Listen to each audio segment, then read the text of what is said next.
ou le chairman. Alors, je me présente. Je m'appelle Lassane El Memouni. Je suis professeur à l'Université d'Agadir, un ex-doctorant de l'Université de Lille au PC2A. Donc, je ne vais pas parler sur des résultats scientifiques, purement scientifiques, des résultats de mesures plutôt. Je vais essayer de mettre en exergue l'importance de ces microcapteurs qu'ils peuvent apporter à des structures comme les nôtres qui fonctionnent avec des petits budgets. Les microcapteurs, outils innovants performants à bas prix dans la ville d'Agadir. Alors, je voudrais quand même signaler que les premiers tests que nous avons réalisés sont présentés sur un poster de mademoiselle Shkara Loubna. C'est une étudiante en thèse qui n'a pas pu venir pour des raisons d'ordre administratif.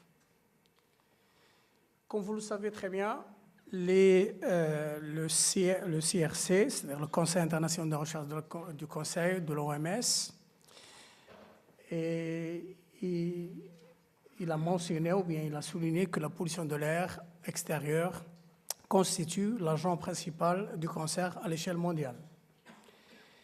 Les études épidémiologiques aussi ont confirmé que les PM, et en particulier les PM 2,5, ils peuvent augmenter la mortalité et la morbidité.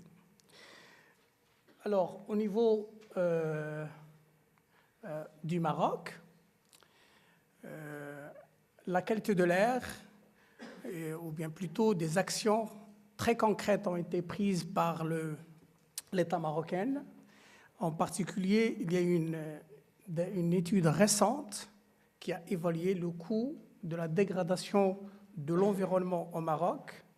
Cette étude a été publiée en 2017. D'après cette étude, 11 milliards de dirhams, soit 1,05% du PIB en 2014, c'est le coût de cette dégradation.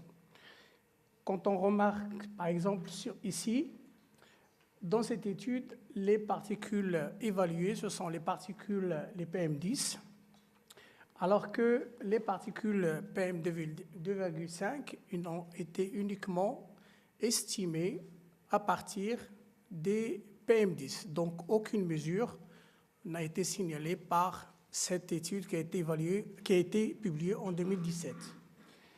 Bien sûr, quand vous le regardez ici, par exemple, les grands 2, et bien sûr, ces mesures-là n'ont été effectuées uniquement dans les villes où on trouve les stations fixes et les stations de mesure de la surveillance de la qualité de l'air. En l'occurrence, par exemple, Casablanca, on peut voir qu'il y a des valeurs qui dépassent les normes qui ont été enregistrées. Pour ce qui est notre ville Agadir, comme vous le savez très bien, c'est une ville touristique, donc on est obligé de surveiller la qualité de l'air et vraiment de sensibiliser les gens et de diffuser les valeurs sur les niveaux de qualité de l'air à l'intérieur de la ville. D'après cette étude, les valeurs PM10, c'est 11, et par exemple, les valeurs ont été estimées de 5 microgrammes par mètre cube. Bien sûr, ces valeurs, au niveau d'Agadir, nous avons une seule station fixe et bien sûr un laboratoire mobile, ou bien c'est un camion qui sillonne toute la ville pour déterminer ces concentrations. Au sein de notre équipe de recherche, nous avons estimé que ce n'est pas suffisant et c'est pour cette raison que nous avons depuis longtemps engagé des activités de recherche dans le domaine de la qualité de l'air avec une collaboration, je dirais même continue, avec le professeur Benjamin Hanoun. Donc on a travaillé déjà on a fait des mesures. Alors cette collaboration se forme de dons, de prêts et même de participations dans des masters pour former des étudiants dans ce domaine, étant donné qu'il y a moins de spécialistes chez nous au Maroc. Je signale ici que les PM2,5 les PM2,5, pardon, ont été uniquement d'après l'étude estimée, donc nous comptons les mesurer et pourquoi pas tirer profit de l'offre offerte par l'apparition de microcapteurs, bien sûr, fiables et moins chers.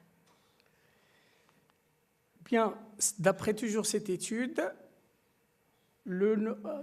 entre 2000 et 6000 morts, au moins, ont été attribués à la pollution de l'air atmosphérique en 2014. Alors, ceci est, je pense, sous-estimé.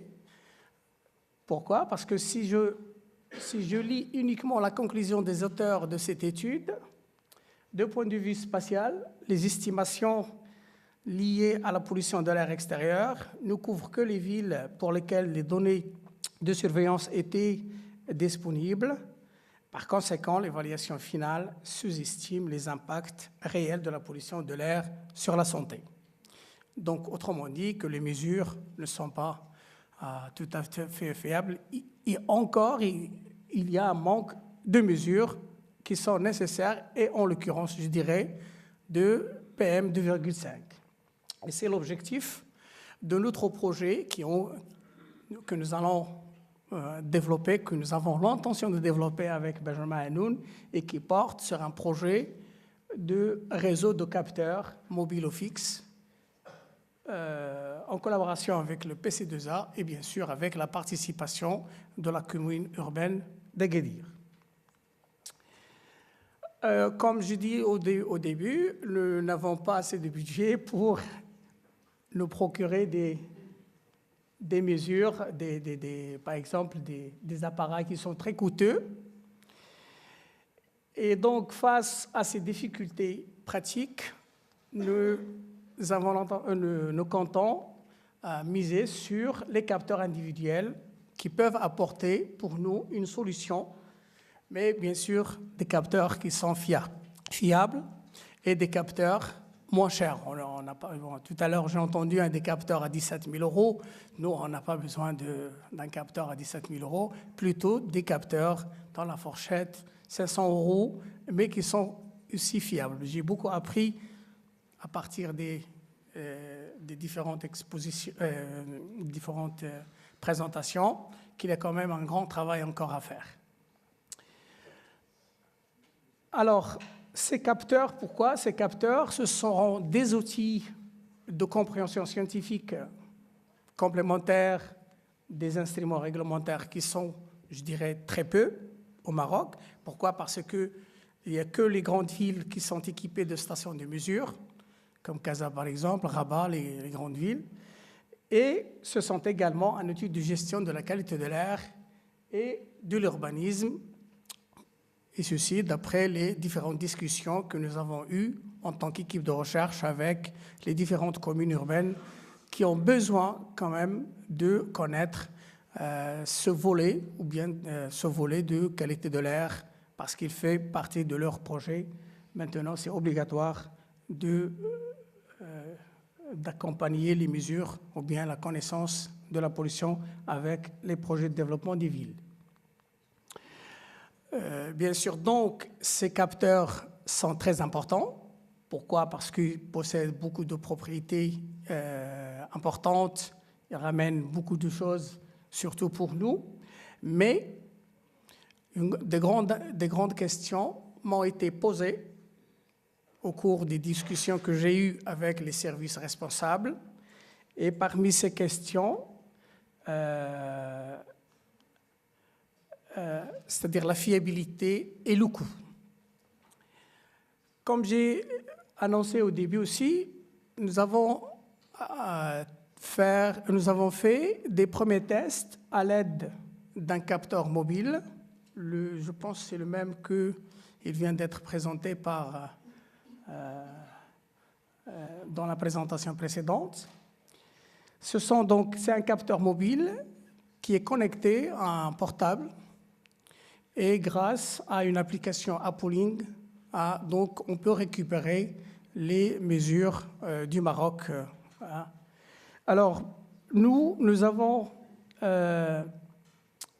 opté pour faire ces mesures-là pour compléter des mesures sur la modélisation, parce que nous avons aussi entamé des modélisations à l'aide du modèle CIRAN, toujours avec l'apport de l'association Ligue Air d'Orléans. Les premiers résultats sont présentés sur le poster, comme j'ai déjà dit. Par exemple, alors, la première question que nous avons eue des gens avec lesquels on a discuté, c'est la fiabilité, le coût et la calibration, surtout la calibration de ces petits appareils. Alors, nous comptons calibrer à notre manière, si vous voulez, c'est faire des mesures à côté de la petite station de mesure fixe que nous avons à Agadir et essayer de connaître est-ce qu'on a les mêmes résultats.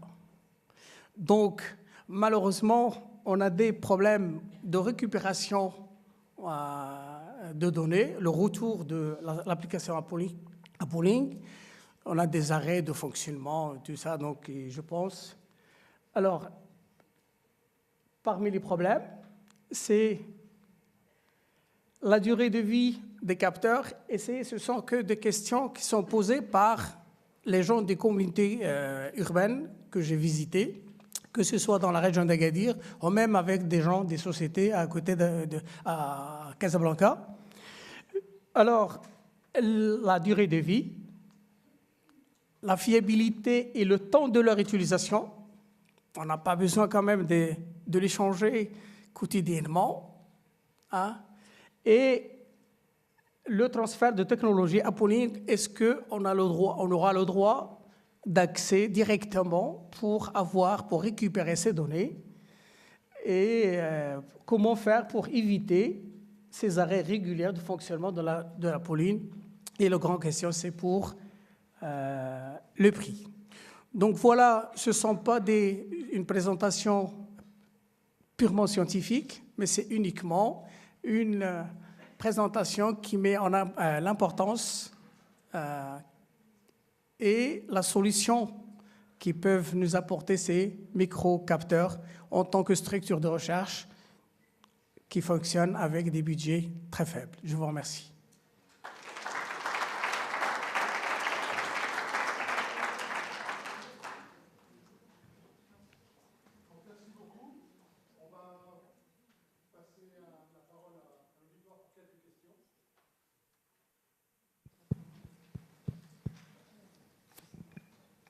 Denis Charpin, oui, je voulais vous demander sur quelle base vous allez distribuer géographiquement ces capteurs, parce que j'imagine ce sont des micro-capteurs, mais qui vont être fixes. Donc, quel va être le plan de déploiement de ces capteurs? Oui, donc il y aura un travail préalablement avant l'utilisation de ces capteurs pour déterminer les sites, par exemple, qui présentent comme des points noirs dans la ville. Et à ce moment-là, parce qu'on a déjà un travail de modélisation et on a déjà un travail de mesure qui a été déjà fait dans la ville. Donc, on connaît les endroits où on peut mettre où on peut installer plutôt ces micro-capteurs. Merci pour l'exposé. On a fait des choses similaires à Bruxelles et est apparue très rapidement une controverse dans la politique des villes. Les microcapteurs s'accompagnent souvent d'une suite communicative des résultats et on nous a parfois un petit peu accusés de vouloir alarmer la population. D'un point de vue scientifique, on peut aussi se dire que la population se retrouve alors avec des mesures brutes pour lesquelles une analyse est là. Est-ce que cette controverse existe et comment est-ce que vous vous apprêtez à gérer ça? Oui, je n'ai pas encore eu de ce type de controverse, mais je pense que si la commune est impliquée au projet, peut-être la diffusion envers de la population, c'est elle qui va le faire. Donc nous, on va uniquement sont chargés à l'aspect scientifique. Au point de vue sensibilité, donc c'est les gens de la commune, mais pour réaliser un tel projet, l'implication et la participation de la commune est très importante. Si je peux juste commenter un petit peu plus, là, dans le cas d'Agadir, c'est le grand point surtout est que la commune d'Agadir a été volontaire dès le départ pour installer ceci parce qu'il n'y a pas d'autre dispositif. Ce n'est pas du tout un dispositif citoyen tel qu'il peut y avoir eu à Bruxelles ou dans d'autres. Donc pour l'instant, il n'y a pas de communication vers le public.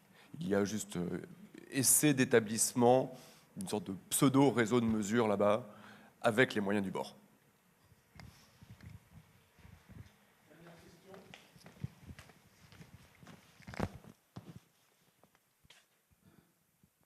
Merci pour la présentation. Si vous utilisez les mêmes capteurs que ceux qu'on a vus dans la présentation précédente, on voit que potentiellement il y a une variabilité assez importante du capteur à capteur, enfin de l'eau à l'eau par exemple.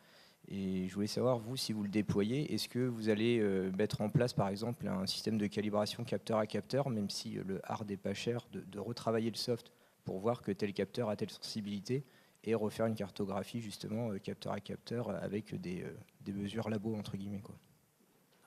Oui, donc au début, on est juste au début du projet. Donc c'est les premiers tests. Donc pour installer le réseau, donc déjà, on a l'intention de calibrer sur place les capteurs utilisés avec les données de la station qu'on mesure qui est homologuée. Hein. C'est une station homologuée.